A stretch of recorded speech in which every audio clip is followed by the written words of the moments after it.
नाजरीन अस्सलाम वालेकुम। हमारे चैनल लीडर सियासत को लाइक कीजिए, शेयर कीजिए, सब्सक्राइब कीजिए, बेल आइकन को दबाएं।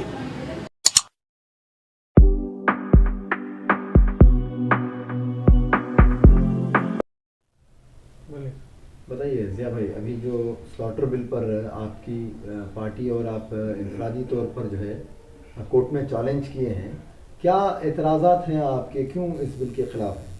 देखें, जो cow slaughter bill Karnataka government ने पीछे के रास्ते से ऑर्डिनेंस से पास किया है, उसको हमने हाई कोर्ट में पीआईएल के ज़रिए चैलेंज किया है। मैं, मेरे साथ हमारे पुराने साथी खिज़र आलम भाई, उसके अलावा हमारे मुर्तज़ा भाई, जय लक्ष्मी, हमारी जो टीम है, हमने उसको चैलेंज किया है। और इंशाल्लाह हमें पूरा यकीन है कि पीआईएल के ज़रिए से हाई कोर्ट हमें जो है इंसाफ देगा और इस बिल को, इस कानून को रद्द करेगा।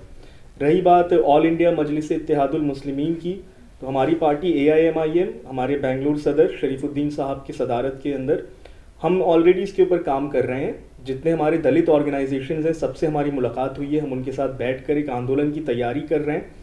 और जिस तरह से किसानों ने सरकार से गुहार लगा कर एक आंदोलन खड़ा किया है कि वो अपने किसान के बिल को रद्द करें, अगरचे ये सरकार गाय हत्या, गौकशी वाला बिल को रद्द नहीं करती है, तो मजबूरन हम लोगों को किसान के आंदोलन की तरह एक आंदोलन कर्नाटका में शुरू करना पड़ेगा। और हम सरकार को ये बात बहुत जिम्मेदारी से बता दें कि आप एक नहीं, आप 10 कानून लेकर आइए।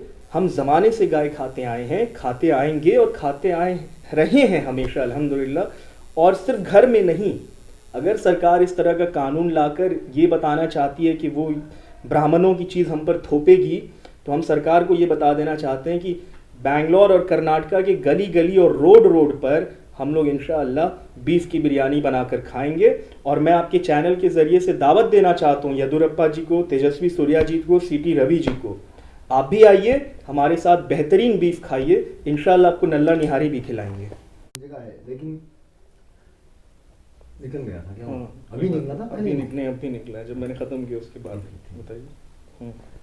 तो बीफ जो खाना है वो तो एक अपनी जगह ठीक है, लेकिन जहाँ एक चीज़ जो है आस्था का मामला आता है, तो लोगों की आस्था को ही खा जाना इतना क्या ज़रूरी है? नहीं, तो आस्था की जैसे आपने बात करी है, आस्था से पहले बेरोजगारी का सवाल आता है। सबसे पहले जो है किसान हमारे उसके अंदर बहुत ज़्यादा प्रॉब्लम में फंस जाएगा। किसान 13 साल तक किस तरह से पालेगा? चलिए ना, हमारे बीजेपी के नेता कहते हैं कि अगर आपको लग रहा है आप उनकी परवरिश नहीं कर सकते हो तो हमारे घर ला के छोड़ देना। साहब, आपके घर ला के छोड़ देंगे, उसका पैसा कौन देगा? जो खरीद है उसकी कौन देगा हमें? दूसरी हम बात कर रहे हैं प्रोटीन की। बच्चों को और जो हम लोग हैं, हमको प्रोटीन मिलता है उससे, सबसे cheap source of animal protein है, तो वो सरकार देगी क्या? जो सरकार हमको कोविड के टाइम पर फ्री में वैक्सीन नहीं दे पाई, वो हमको प्रोटीन क्या देगी जिंदगी भर? तीसरी हम लोग ये बात कर रहे हैं कि गाय से जो है चमड़ी से, उसकी सिंग से, उसकी हड्डी से दवाएं बनती हैं, उसका क्या होगा? आपने बात करी आस्था की, तो गाय को भगवान मानना किसकी आस्था थी? गाय को तो ब्राह्मण ने कभी भगवान माना नहीं। वेदास के अंदर ये लिखा हुआ है कि इंद्र भगवान ये कह रहे हैं कि मेरा सबसे पसंदीदा जो खाना है वो गाय का मीट है। उसके अलावा वेदा के अंदर एक बार नहीं 700 बार गाय के बारे में लिखा गया है, 72 बार गाय का शब्द आया है। बार बार वेदा में बोला गया है कि उसकी बलि चढ़ाओ, और बलि चढ़ाने के बाद इतना अफजल है उसका गोश्त कि तुम सब में बांटो। तो आखिर किसकी आस्था की हम बात कर रहे हैं? ये तो एक लड़ाई है जो ब्राह्मण और बुद्धिस्ट के बीच में चलती थी, क्योंकि बुद्धिज़्म गौकशी के खिलाफ था और उस टाइम पे बुद्धिज़्म बहुत बढ़ने लगा था। तो बुद्धिज़्म का दिलचस्प कम करने के लिए ब्राह्मण लोग इस चीज़ से आए कि नहीं, हम गौकशी ही नहीं, हम पूरा का पूरा जानवर का मीट खाना ही बंद कर देंगे।